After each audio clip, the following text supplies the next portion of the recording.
you ask yourself, why the hell am I living my life just to please other people? Why am I not achieving my goals and dreams? Is this you? If it is, then do stay tuned for this short video. Hi, I'm Dolly Malik, formerly in corporate leadership, now blessed to be an international philanthropist, certified life, health and wellbeing coach and mentor. And in this short video, I want to discuss the importance of why we fear judgment from other people, why we fear our true purpose on earth in terms of not being able to really shine our light. Now, the question is, if you have a dream or a goal that is still within you, but you're not moving towards it in any positive action-taking way, then this video is for you.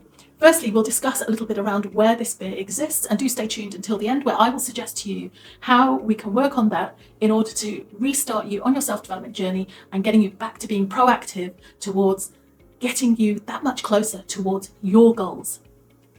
So are you somebody, like I mentioned, who a lot of clients of mine often come in and say to me, I'm desperate for freedom. I'm desperate for more freedom, but they don't want to take opportunities. I'm desperate for a change in my life, but yet they don't want to take action. I really want that high-flying career to achieve my goals, yet I'm so fearful of, what if I get that high-flying job? Can I really handle it? Are these all questions that you ask yourself? Do please write in the comment section below if that's you, if you resonate, and if there's any other kind of experiences along these lines that you'd like to share with us. Now, the one thing that I can say to you is some of the suggestions that I'll be discussing in today's video will help you to move forwards in a progressive way. But I can guarantee that if you take no action right now, then in 12 months' time, you are not going to be any further towards wanting to achieve those goals, those dreams and desires. If anything, you might actually have fallen further back because, negativity breeds negativity. So if you're becoming stagnant towards these things, then there's nothing really that's driving you to move forwards. So that then moves me on to going into further details around the importance of having a self-development plan, which is great. Yay, I totally salute you for that. However, a plan that has no action is absolutely useless. So that's the important thing. Ask yourself at this stage, are you a PP or are you an AT? You might be asking me, well, how am I going to ask that? How am I going to answer that? What the hell is a PP and what the hell is an AT? Well, you decide for yourself right now, because there's no time like the present, right? If you want to take action, now is your moment. So you decide, do you want to continue to be a people pleaser, or do you want to take that path in the right direction of becoming an AT or an action taker? Because nothing in life is going to happen to move you to where you want to go unless you take action. Remember, this is your journey and your journey alone. If there's, like I said, if there's a yearning or some desire, some sort of dream that you want, that you haven't fulfilled and you're not taking active, positive steps towards it, that's your higher self actually calling you to say, you need to do this. You've got some hidden talents within you, but yet you are not fulfilling your ultimate potential that you have been put on earth to do. Got me? Good.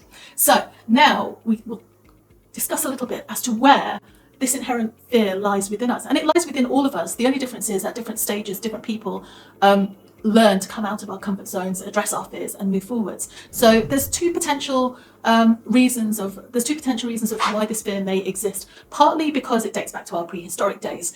Our brains have been framed and wired to actually follow a set of rules. So back in the days of the caveman and woman era, we had to follow the rules of do not go outside our boundaries, our geographical boundaries, for fear of being attacked by predators, wild animal, as prey.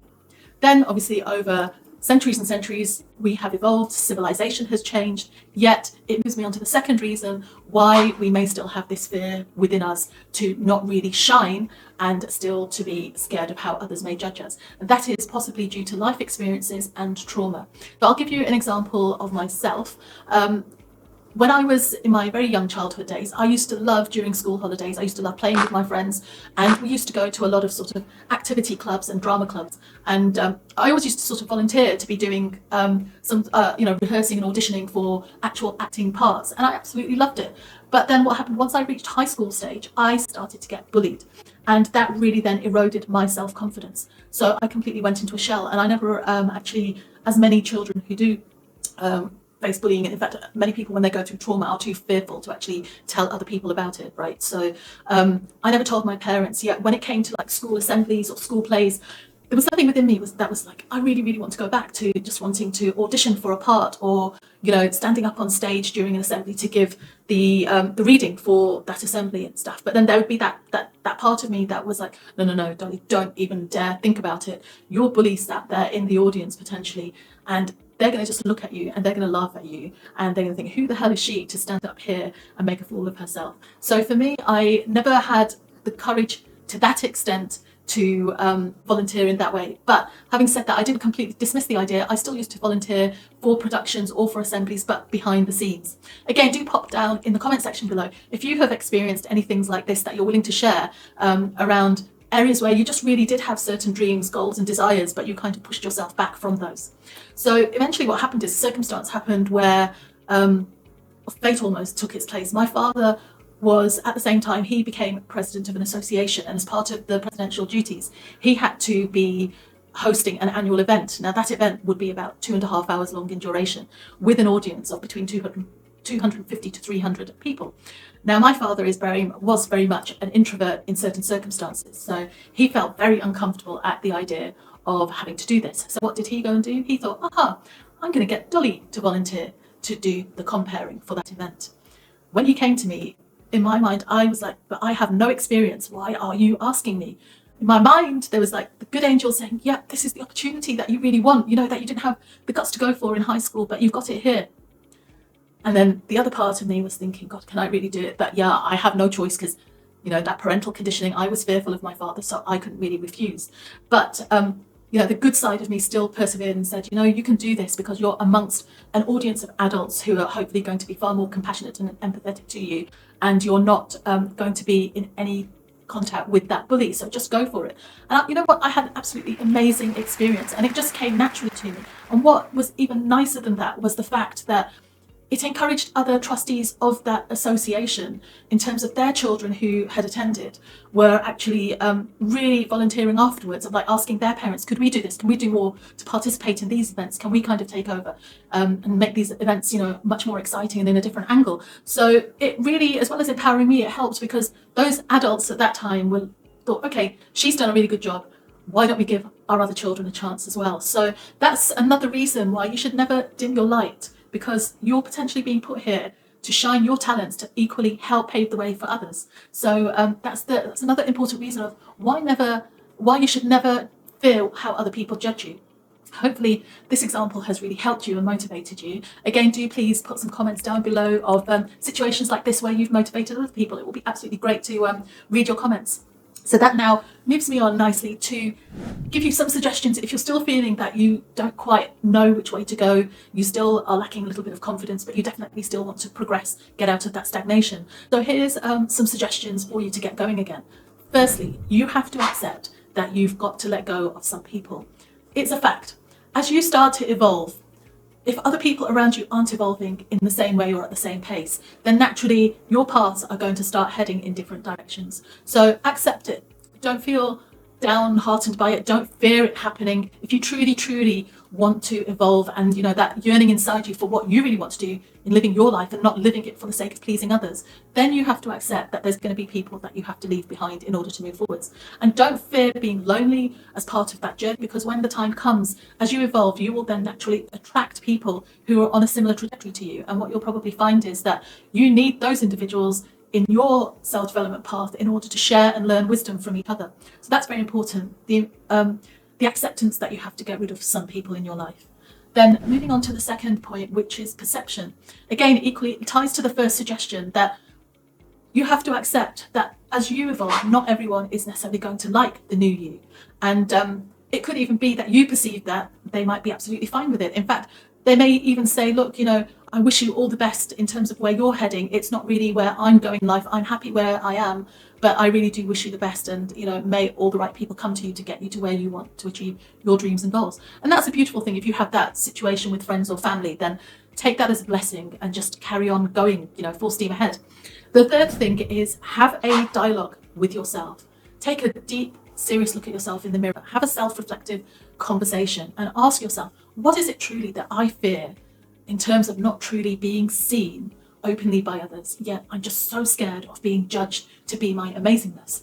So again, it's that importance of being honest if you can't be honest with yourself, you're not living your authentic self. So you're not living your authentic life. So then how can you be living your best life?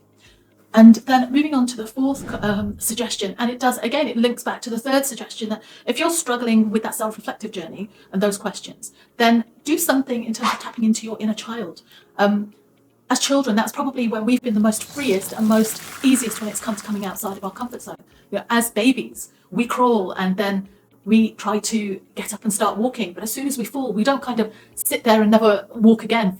We kind of keep on trying. We keep on trying. The same when it comes to riding a bike, swimming, all sorts of things. When we're young, our brain is just left to just do as it pleases without all this conditioning. We're kind of at our most freest in a way. So again, pop down in the comment section below where you have tapped into your inner child and this has really worked for you. For me personally, I do a lot of philanthropic work as a mentor amongst children in orphanages, and I just love the energy, the enthusiasm and the empowerment that they bring out. They totally inspire me. Although I'm there to mentor them, I get just as much inspiration, and I really tap into my inner child as a result of spending time with them. So again, the importance of tapping into your inner child. And finally, accept yourself and love yourself for who you are. Get competent in what you want to do. So, for example, if you want to, as part of your self-development journey, you want to tone up more and become more healthier, that could involve like fitness and stuff, then for now, accept who you are in the body that you are, the clothes you're wearing, etc., and love yourself for who you are. Then what will happen is the more you get competent in just accepting that, the more that then will turn towards a step further around your self-confidence. And then self-confidence will lead you towards greater self-empowerment. And then self-empowerment is where the magic will start to begin as you start transforming that much faster towards your goals and dreams. So do not hide like this, but instead, the wrong way around. Instead, make sure you shine your light for the world to see. You've been put on this earth with some huge talents. Make sure you achieve them for others, but most importantly, so that you are the most happiest in yourself. This is your journey and your journey alone, and you only have that control to flick that switch on and off towards your inner light shining brightly. Do not let anyone else dim your light. I do hope you liked this video. I hope that a lot of it resonated with you. Once again, do please pop down in the comment section below if you had any aha moments or what you did feel that you enjoyed the most. Thank you once again for watching and giving your time to me. And if you haven't already subscribed, I would really appreciate if you would greatly do so. And please do like and share also with those who you feel would be worthy of needing to see this content in order to help them if they are still struggling to shine their light brightly as well. The world needs us all to be at our utmost potential so that we can really lift each other up. So keep shining and keep smiling. Until the next time, goodbye from me and my inner self.